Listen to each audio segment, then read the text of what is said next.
second generation Audi R8 has become fiercer and more focused in this improved form, with enhanced versions of a 5.2-litre V10 engine that now provides near supercar levels of performance. There are dynamic changes along with styling updates, and as before, you'll choose between coupe and open-top Spider variants. Plus, of course, there's quattro four-wheel drive that makes this a super sports car for all seasons and all reasons.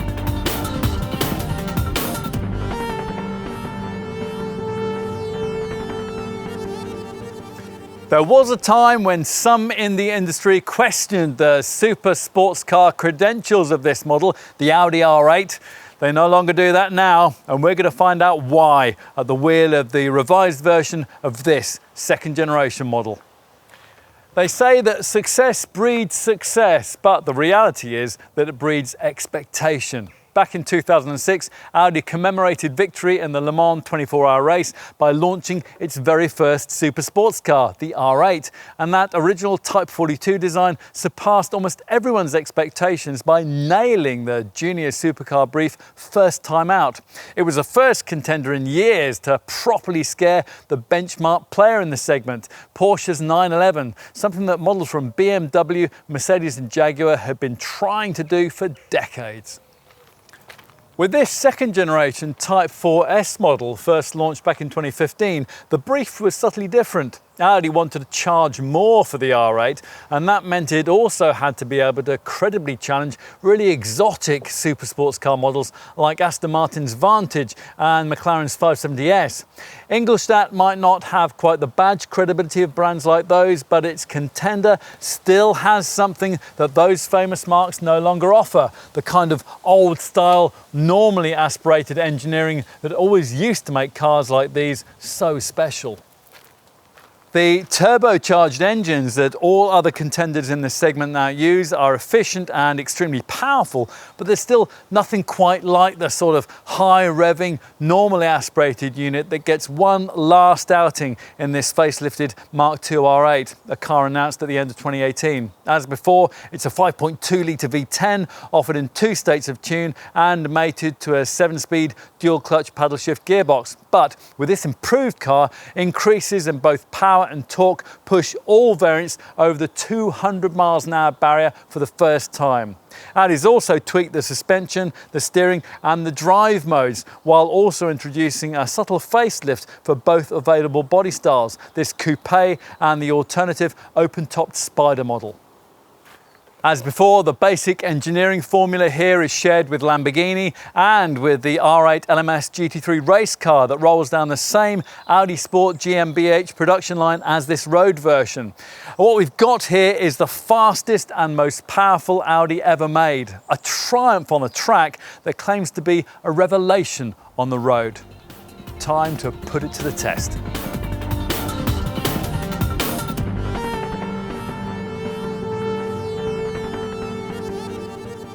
All the ingredients are here for a world-beating sports car. Relatively lightweight, an agile chassis and a proper mid-mounted configuration for a glorious throbbing engine. But where Porsche and the exotic Italian brands have had nearly 50 years to blend those things into world-beating perfection, Audi had to start from a clean sheet at the turn of the century with the R8.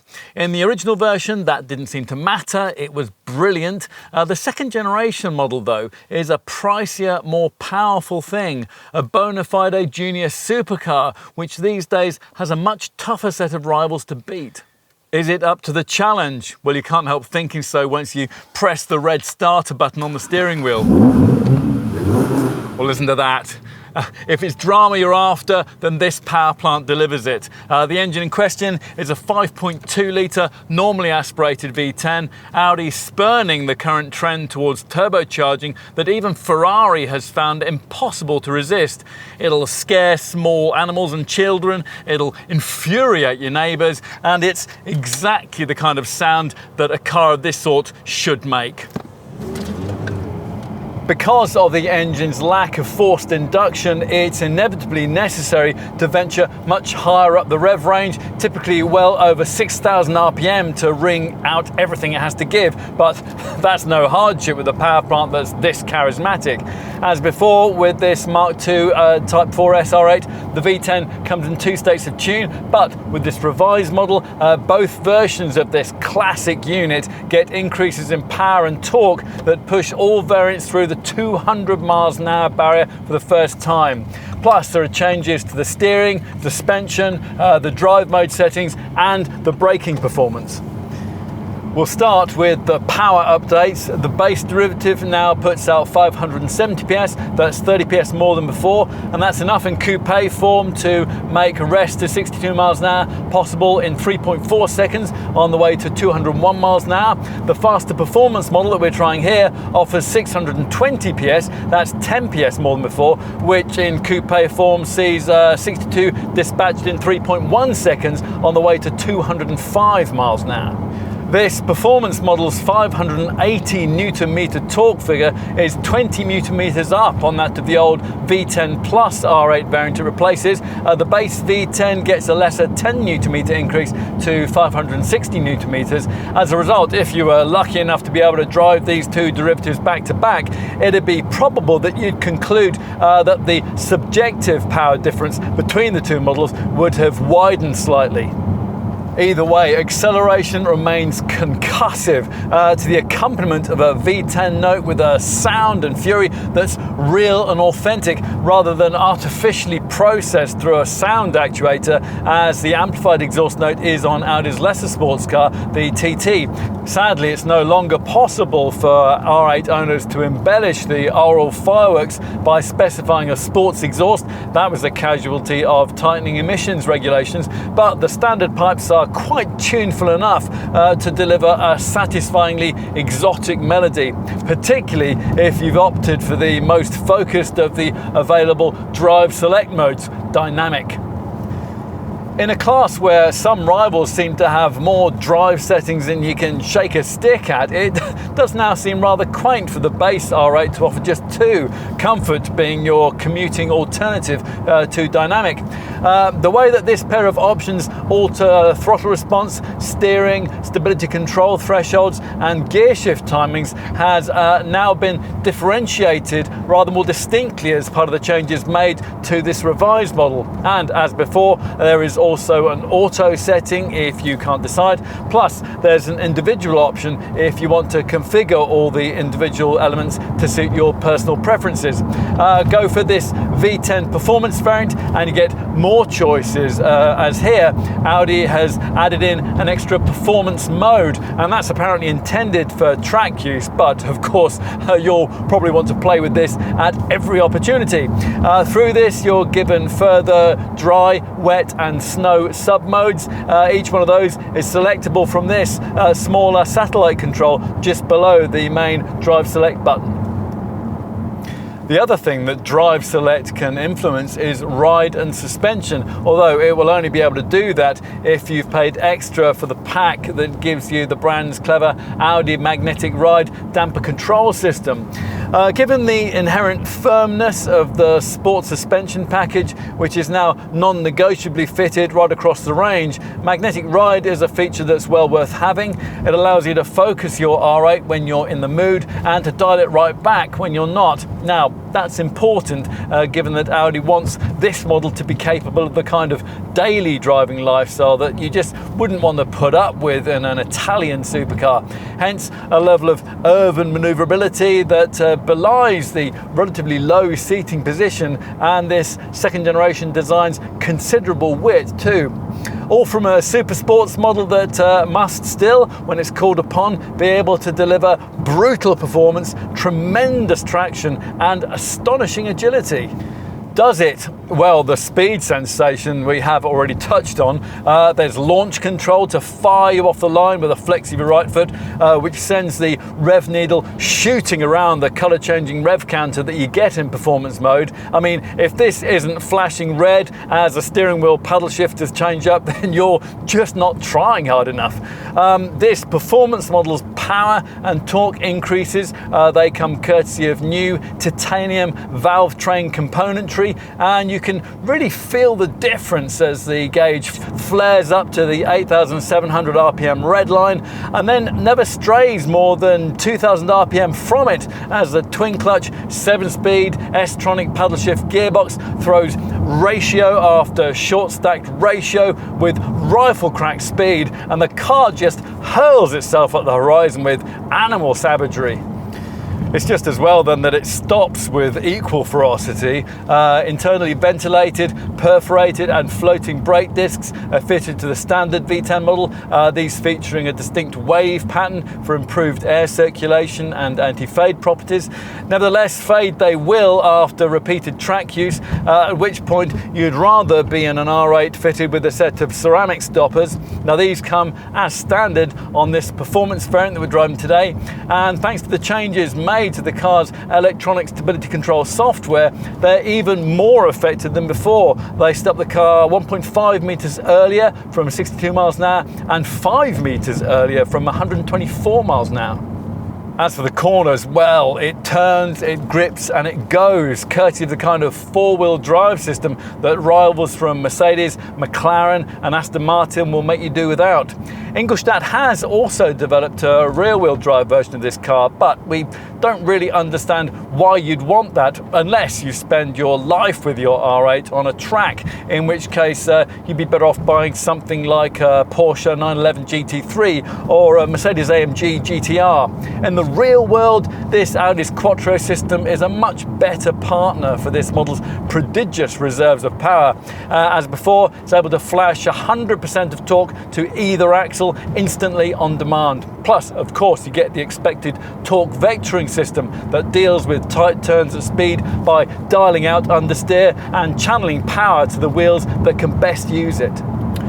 The result of all this is a level of traction that's so high that anyone starting to approach this car's limits on a public road will quickly make themselves a target for the local constabulary.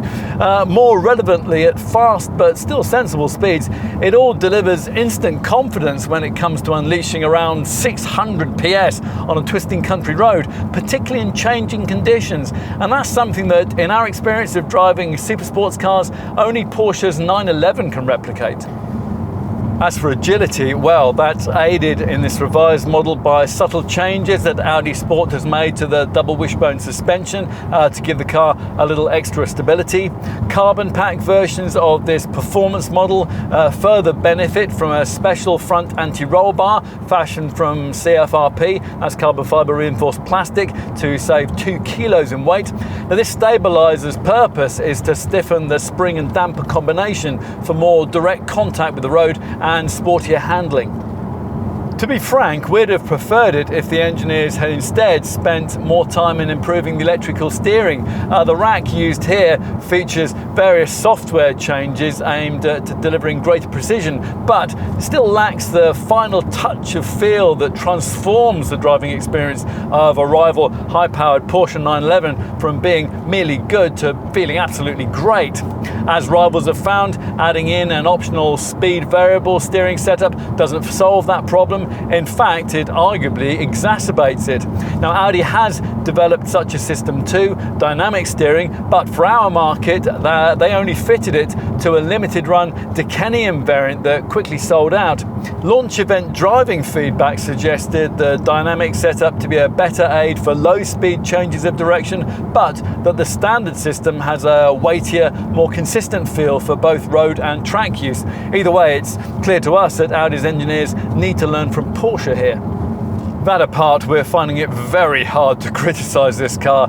In the period since we first tried the second generation version of this model back in 2015, we've driven exceptionally talented and more recently developed key rivals from Porsche, Aston Martin, Mercedes and McLaren. In contrast, we worried that this Type 4S version of the Audi might have lost a little of its earlier magic, but instead, as the miles have clicked by, we've been reminded all over again just why we loved it in the first place. Aside from steering feel at the helm, it definitively nails the junior supercar brief in almost every verifiable regard. It's easy to acclimatise to, it's free of nasty habits, and it's thoroughly awesome. As for the changes made to this revised model, well, if you had your eye on something else in the segment, it's unlikely that the improvement package will be enough to sway you Audi's way, particularly given the fact that the brand hasn't taken the opportunity to update this car's virtually non-existent camera-driven safety and autonomous driving technology. But if you already wanted an R8, well, then the updates made here will certainly sharpen your desire for ownership. Track day warriors, well, they might prefer something else, but for someone who's seeking something for everyday use that will one day ease the transition into a fully fledged exotic supercar, well, one of these might be just about perfect.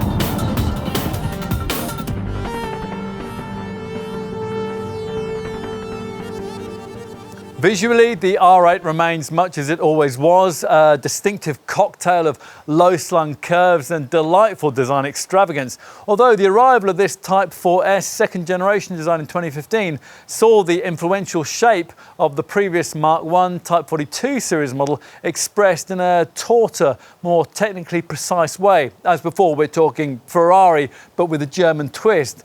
Now, whether you think Audi should have more fundamentally changed the appearance of this car over the years comes down to personal perspective. Aesthetic continuity certainly hasn't done Porsche's 911 any harm over the last half a century. This model doesn't have that one's understated elegance, but whether you choose either the coupe body style we have here or the Spider convertible, it looks appropriately exotic and exclusive, just as a six-figure supercar should.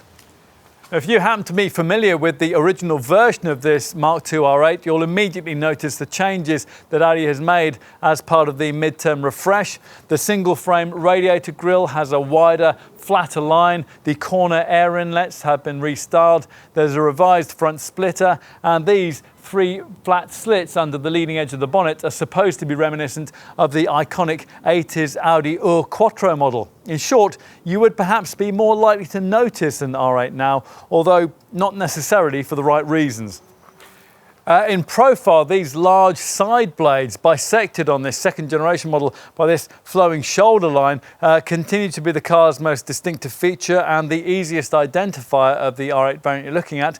With the base V10, they're finished in Mythos black, while this V10 performance derivative gets them in matte titanium, or optionally in race-style carbon fibre.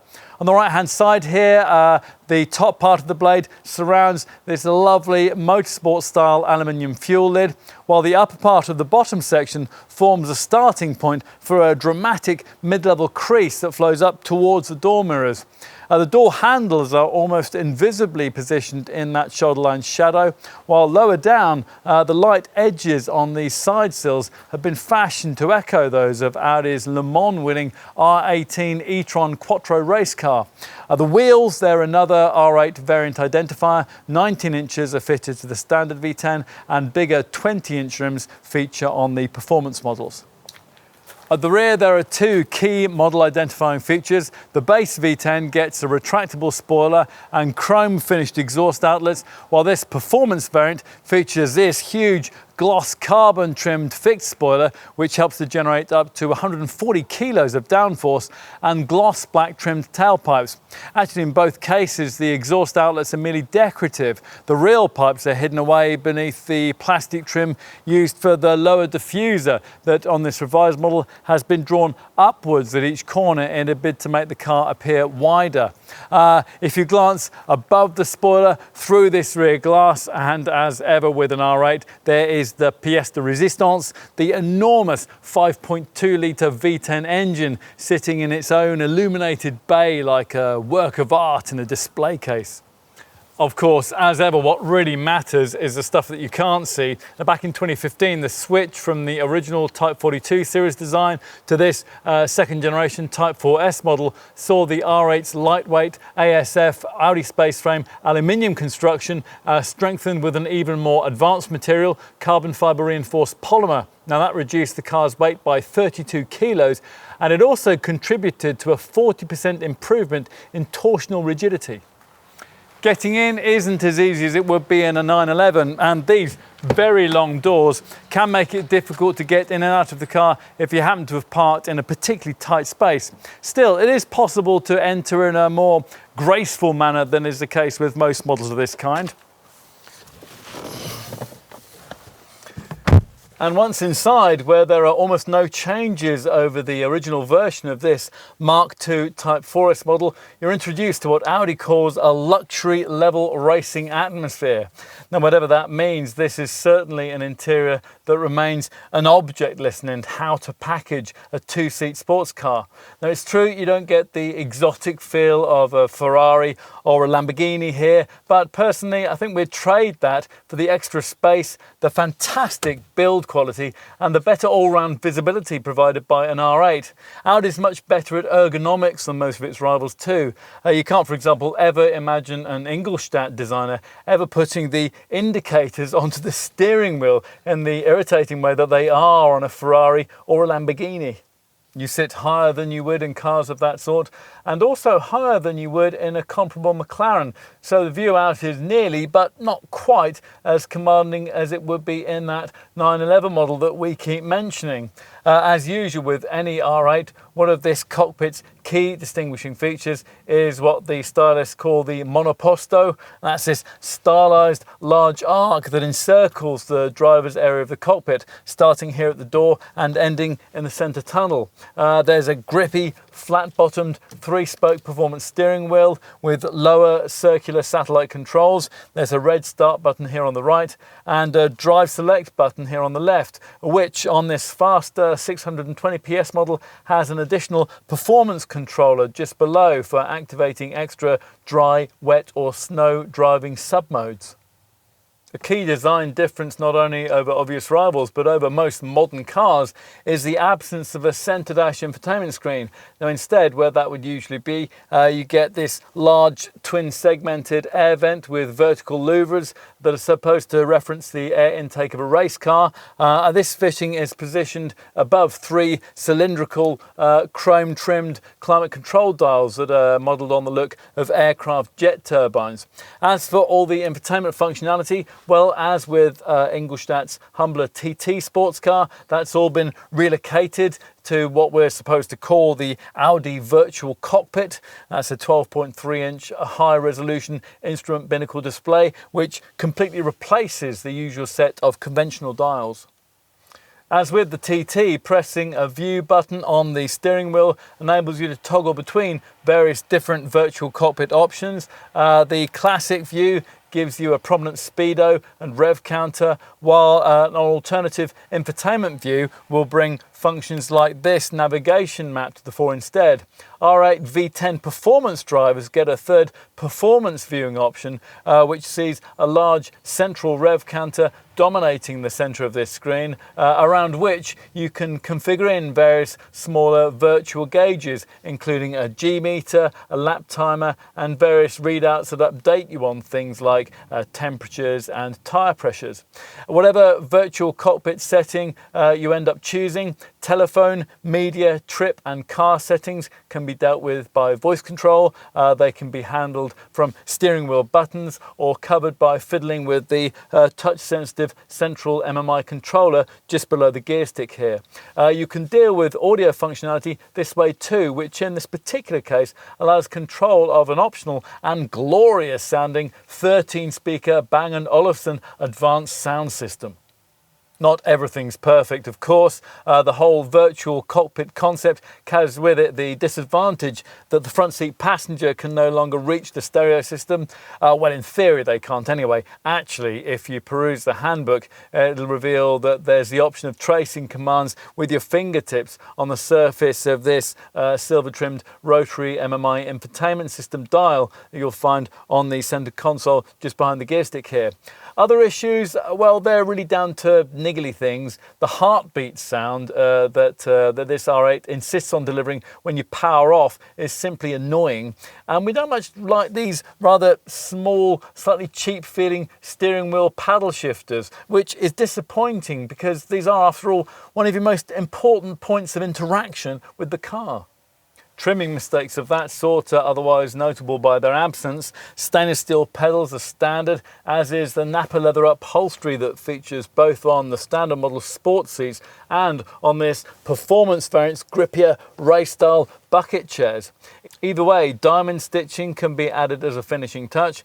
As a further option, you can extend the Napa hide across the dashboard and the door cards with or without contrast coloured stitching. And on this performance variant, the cabin of which is distinguished by these gloss carbon inlays, there is the option of specifying a lovely Alcantara headliner.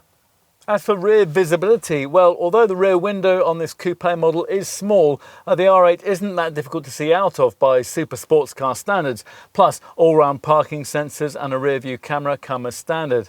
With regard to other practicalities, well, there's more than you might expect in terms of cabin storage, with a big glove box which compensates to some extent for those tiny door pockets. The twin cup holders that you'd have to do without in this car's Lamborghini cousin are here present and correct in this lidded compartment between the seats. Plus there is a key slot just to the left of this lovely aircraft style gear stick, and there's a storage space ahead of it which includes USB connections, an aux in point and a 12-volt socket. And beyond that, well, were we to be graduating into this car from a 911, we'd miss the little rear seats that Porsche gives you there. They're so useful for chucking a jacket or a designer shopping bag onto. Now, Audi's tried to compensate by providing a 226-litre space behind the seats that it claims is large enough to accommodate a golf bag. Well, it'd have to be a fairly small one. The optional storage pack gives you these useful nets behind those seats. You're certainly not going to fit anything like a golf bag in the boot. Given that huge engine display out back, the luggage bay, as in the 911, is at the front.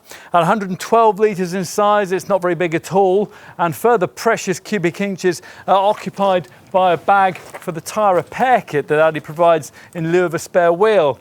A couple of overnight bags or a carry-on travel case would probably fit, but not a lot else. To be fair, the 132-litre boot beneath the bonnet of a 911 isn't much bigger, but it's also true that a comparable mid-engined McLaren model gives you about 30% more space, and more than that if you go for a 570 GT. Plus, of course, front-engine rivals like the Mercedes-AMG GT Coupe and the Aston Martin Vantage are vastly more practical. To enable R8 owners to make good use of the little space that they do have, the optional storage pack we just mentioned also includes these useful side nets.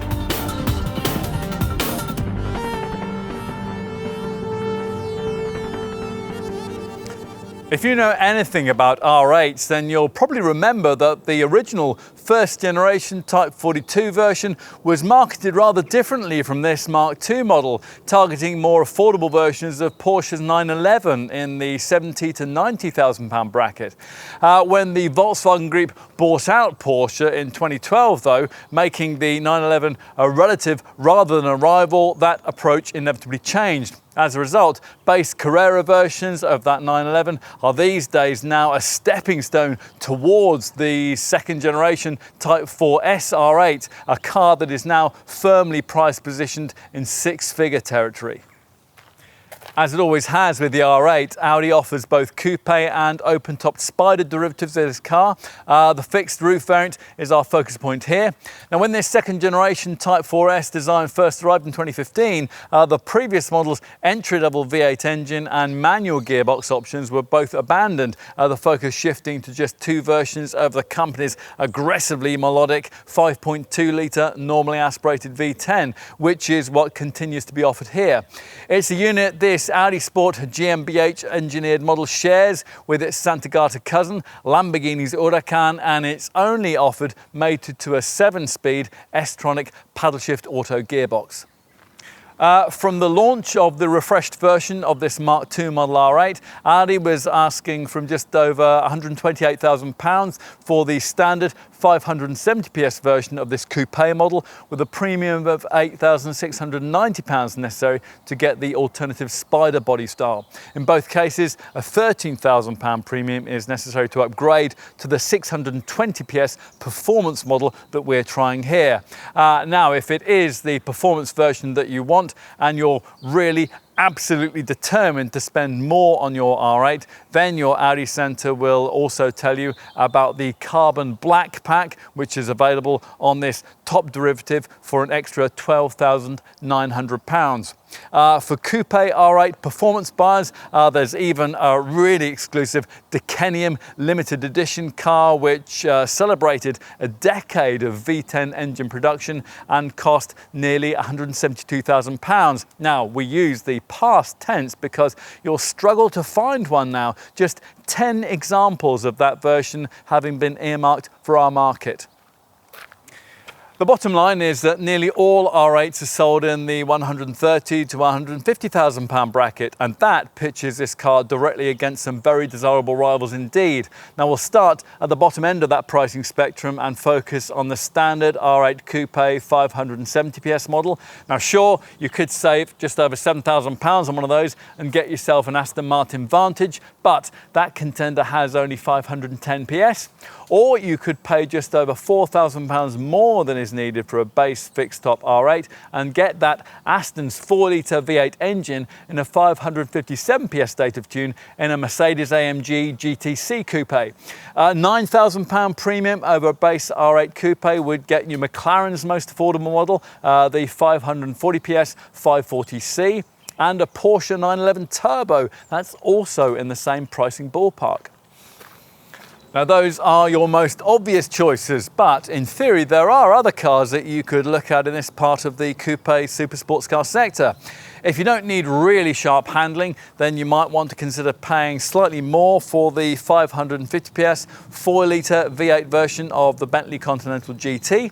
And if you're not fussed about having an exotic badge, then you might want to consider either the BMW M8 Competition Coupe that has 624 PS and it costs around £124,000, or the Jaguar F-Type SVR, which has 575 PS and costs around £114,000.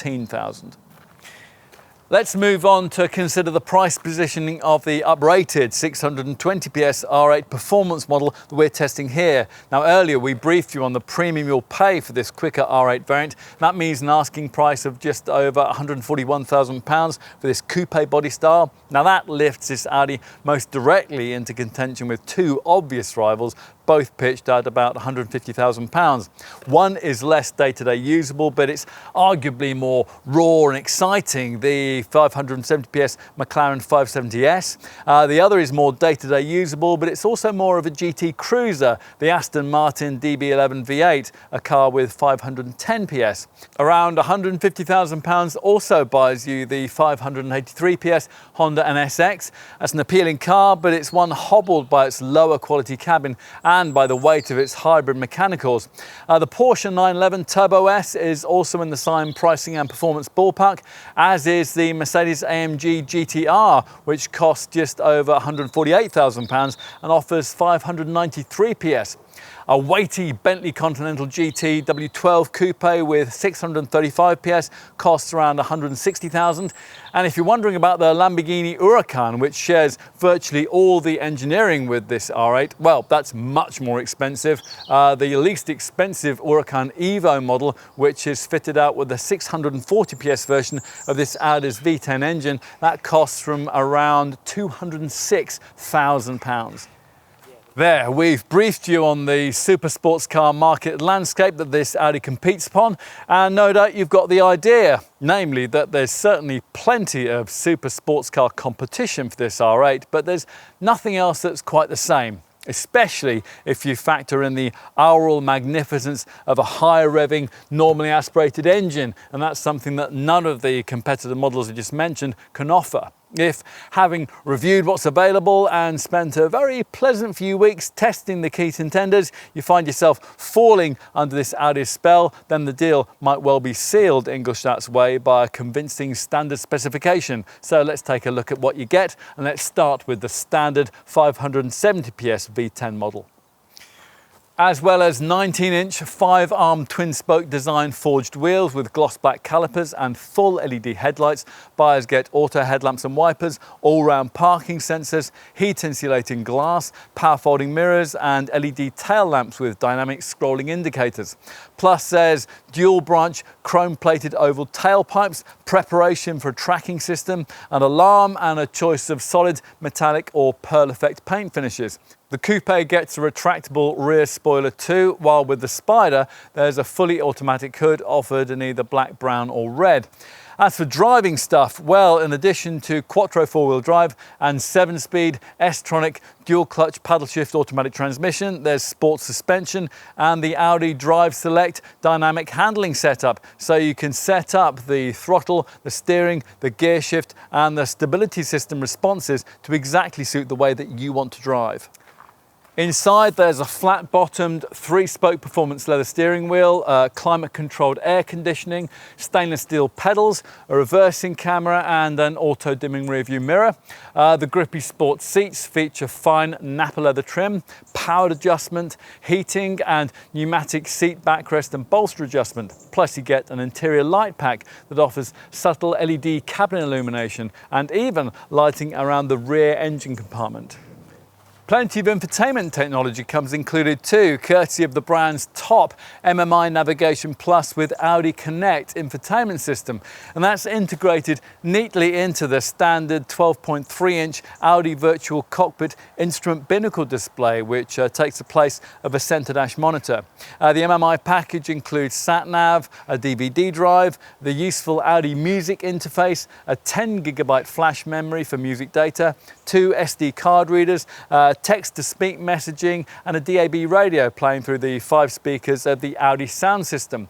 Plus there's the Audi phone box package with wireless charging and a Bluetooth interface complemented by 3 microphones integrated into the seat belts, so that when you make calls on the move, the recipients will be able to hear you over the roar of that thumping 5.2-litre V10 throbbing away behind. That MMI infotainment package also comes with a 3-year subscription to Audi Connect online infotainment services operated by a data transmission module that lets the driver network with the internet and uses the superfast LTE, that's long-term evolution network. The central component here is mobile phone preparation. The Connect setup with seamlessly interface with your mobile to provide an internet connection and allow passengers to conveniently surf and email with up to 8 mobile devices via an integrated WLAN or wireless local area network hotspot. Audi Connect also brings you features such as navigation with images from Google Earth, Google Points of Interest search by voice control and Google Street View. Connect further adds the Audi Music Stream system with web radio, plus access to social media services like Facebook and Twitter. There is also Audi online traffic information, which takes the movement data from the thousands of smartphones and navigation units that are traveling on the road and can inform you of route-based likely average speeds, predicted journey times and recommended reroutes. So that's what comes as standard on the base 570 PS V10 Quattro R8. Is it worth finding the substantial £13,000 premium necessary to upgrade to this 620 PS performance version? Well, we can see why you might be tempted if funds permit. As well as the extra power, that heftier asking price gets you a meaner look thanks to a larger 20-inch 10-spoke wide design forged wheels and a matte titanium styling pack, which adds that finishing at the front to the grille, the air inlets and the spoiler lip, at the rear to the diffuser, and at the side to the mirror housings and the side blades. At this level on the range, you also get a fixed rather than a retractable spoiler, and that's finished in gloss carbon and gloss black oval tailpipe trims. And you get as standard a set of track-ready carbon ceramic brakes with their Audi branded anthracite coloured calipers. Inside, buyers of this performance variant will enjoy a pair of shell-backed race-style bucket seats with embossed headrests, these being upgraded chairs that would add £3,000 to the cost of the standard derivative. Plus there are extended inlays in gloss carbon and a high beam assist feature for the headlights. Nappa leather trim features not only on the seats but also on the knee pads, the doors and the upper part of the centre console. And perhaps more importantly, the asking figure also includes an extra performance drive mode with wet, dry and snow options that functions as part of the Audi Drive Select vehicle dynamic system. Annoyingly though, on a performance model, the fuel tank size falls from 83 to 73 litres. As mentioned earlier, R8 performance model buyers will be offered the option of paying extra for a carbon black pack, which includes a range of niceties that buyers of this car tend to want. As the pack name suggests, there's a carbon finish for the front spoiler, for the rocker panel and the rear diffuser. Plus you also get carbon finishing for the side blades, the door mirror housings and for the engine cover. The ceramic brakes get evocative red calipers, a gloss black exterior styling pack gives the badgework a gloss black finish, and the 20-inch wheels are fashioned from milled aluminium and feature a 5 twin-spoke dynamic design with gloss anthracite black finishing. Audi magnetic ride adaptive damping, now that is thrown in with this pack too, as is a CFRP, that's carbon fibre reinforced plastic stabiliser, and it reduces weight and at the same time stiffens the spring and damper combination, and that gives you more direct contact with the road and sportier handling. Earlier, we also mentioned the exclusive Decenium version of this performance coupe model. Only 222 of these limited edition variants will be sold globally, and those cars are most obviously identifiable by a unique Daytona grey paint finish and bronze matte finishing for the 20-inch 5 twin-spoke dynamic wheel rims and the engine cover. As with a carbon black pack model, the Decenium variant gives you extensive areas of carbon exterior detailing, the gloss black exterior styling pack and Audi magnetic ride adaptive damping. Plus, with this special edition, you also get piercing Audi laser light headlights and more responsive dynamic steering. The cabin is further upgraded with Alcantara trim for the steering wheel and the headliner, an extended fine Nappa leather package and copper coloured contrast seat stitching. Plus there's a Bang & Olufsen sound system, useful interior storage pack and puddle lights that display at night with the Decenium logo and the specific edition number of your car. Time to consider options that are available to R8 buyers across the range. On standard V10 and V10 performance models, we really think that you need to add in the Audi magnetic ride package. Now, some writers have questioned whether this adaptive suspension setup is really worth paying extra for, but all that they've probably done is thrash this car around a smooth racetrack on a press launch. Many likely owners will be using their R8s every day, and for such regular use as that, the option of being able to switch the ride into a comfort orientated mode via the Drive Select system will be a very welcome one indeed, especially given the firmness of the standard passive setup. Unfortunately though, the only way of ordering that upgraded damping system on an R8 these days is to pay the £3,500 premium that Audi demands for its comfort and sound package. Now that also gives you an extended fine Nappa leather package, illuminated door cells and a premium Bang & Olufsen sound system. The latter audio setup can be ordered separately too, and it offers 13 speakers, 550 watts, a 16-channel amplifier, a subwoofer, and LED accent speaker lighting. With the comfort and sound package fitted, you'll also be offered the option of paying more for contrast Napa leather stitching in silver, blue, grey, red or yellow. As mentioned earlier, on the standard V10 variant, you can add the performance model's race-style bucket seats, or you can stick with the ordinary sport-style chairs and have them trimmed with diamond stitching. Plus, base model R8 buyers can also specify piano black interior inlays. On a performance model, you'll be offered the option of adding in an Alcantara headlining in black, lunar silver or parchment beige, all shades available with or without diamond stitching. And both V10 and V10 performance derivatives can be specified with red brake calipers, Ara blue crystal effect paint, a matte paint finish, various exclusive customized exterior paint shades, and a gloss anthracite black finish for the wheels.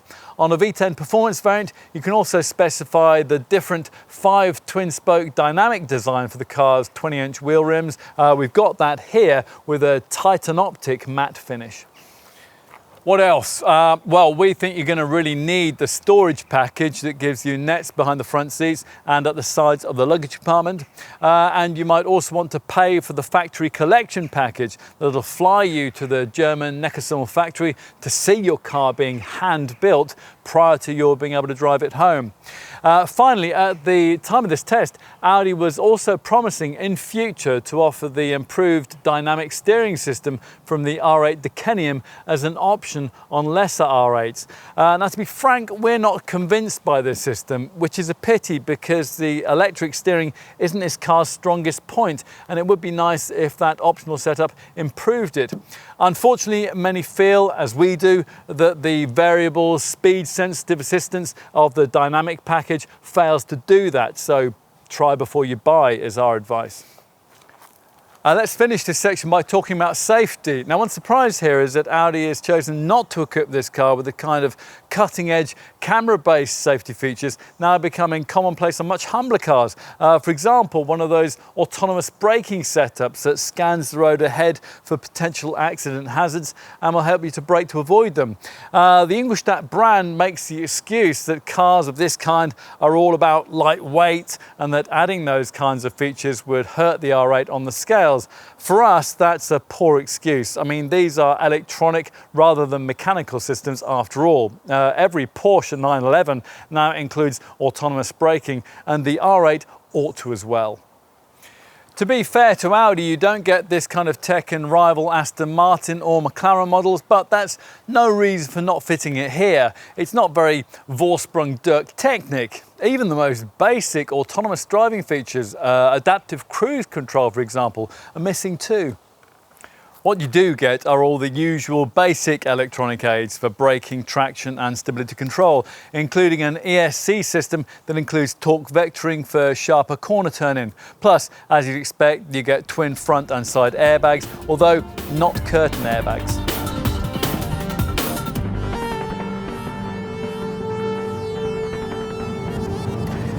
It's odd that Audi, one of the earliest adopters of turbocharging, is one of the very last brands to relinquish normal aspiration in this particular sector.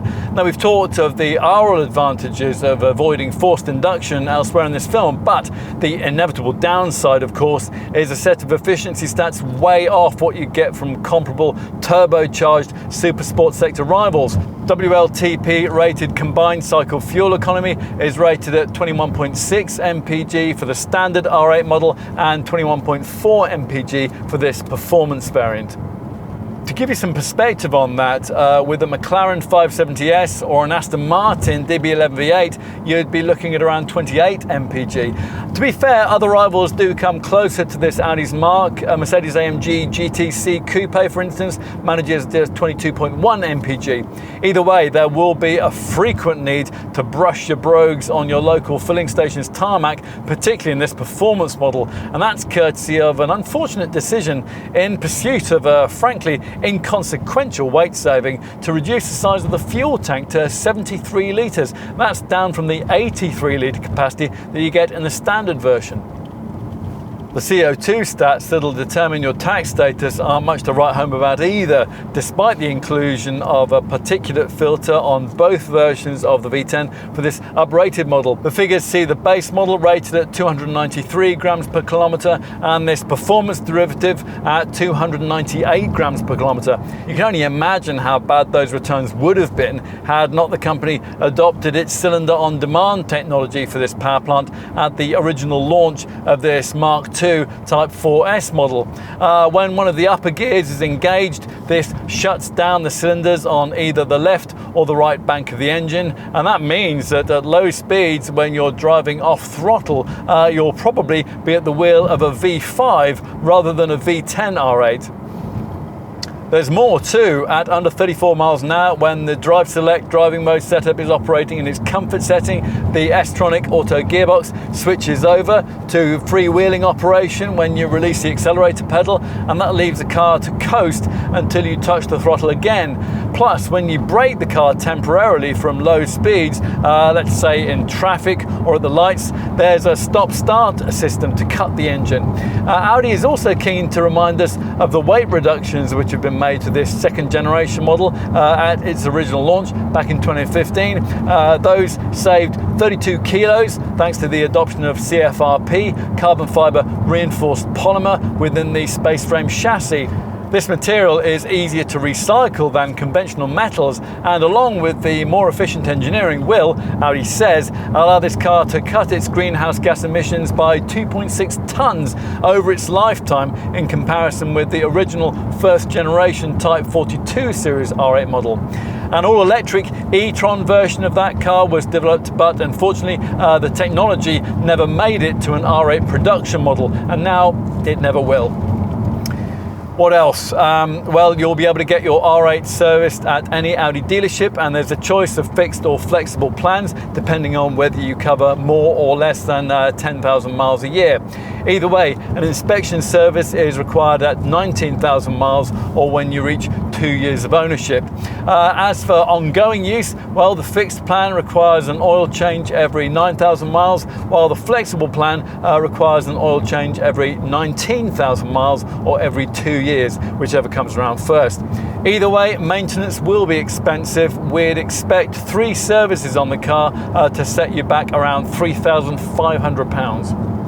We're slightly disappointed by the 3-year 60,000 mile warranty though, particularly given that the mechanically identical and supposedly more temperamental Lamborghini Huracan comes with a 4-year unlimited mileage package. The 3-year deal that you get with equivalent McLaren and Porsche models, that is also an unlimited mileage deal too.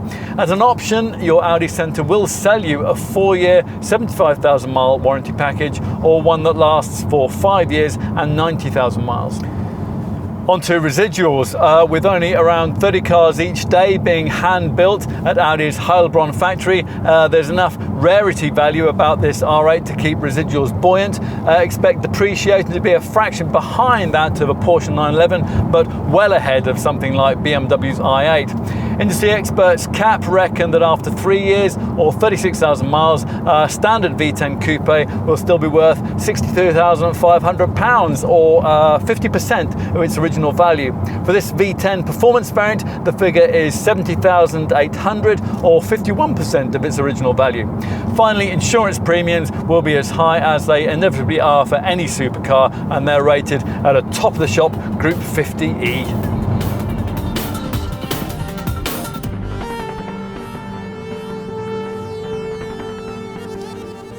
The appeal of this Type 4S second generation R8 has a lot to do with its engine, so it's just as well for Audi that the 5.2 litre V10 is such a glorious power plant. It reminds you that normal aspiration produces a level of aural entertainment that a turbo unit can never quite match. We're really going to miss it when it finally disappears. This R8's also old style in less positive ways, in terms of its camera-driven safety and autonomous driving technology, for example, of which there's hardly any, which does put it at a disadvantage to the 8th generation Porsche 911 that Audi must have had an eye on when they were updating this Type 4S R8 model. Still, the changes made to the suspension, the power output, the steering and the drive modes are worthwhile, and the styling updates give this car a little extra pavement presence. Otherwise, it's as you were when it comes to this second generation version of this model. This R8 may not have quite the rarefied appeal of some of its exotic rivals, but in most meaningful respects, it can match them car for car. Sit inside and it's impossible not to be impressed by the virtual cockpit instrument layout with its myriad of purposeful looking buttons that hang off the steering wheel, just begging to be prodded. Then there's the general build quality, which is all soft buttery leathers and cool turned aluminium finishes. Unlike a McLaren and Aston Martin, or indeed a similarly engined Lamborghini, the build feels bulletproof. And unlike a more powerful Porsche 911, an R8 really makes a six-figure statement.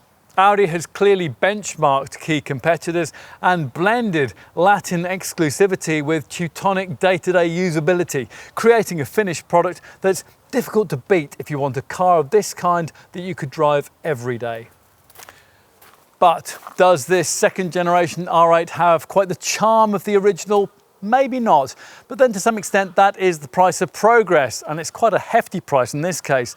For hardcore enthusiasts, Audi could doubtless bring us a stripped out, more focused race style version. Indeed, in the R8 LMS competition model it already does, but that would be a vanity product rather than a relevant one. So we'll take this R8 as it is, loving its looks, its classic configuration, and its determination to stick with melodic, normally aspirated power. It's a very Audi supercar, and there is nothing quite like it.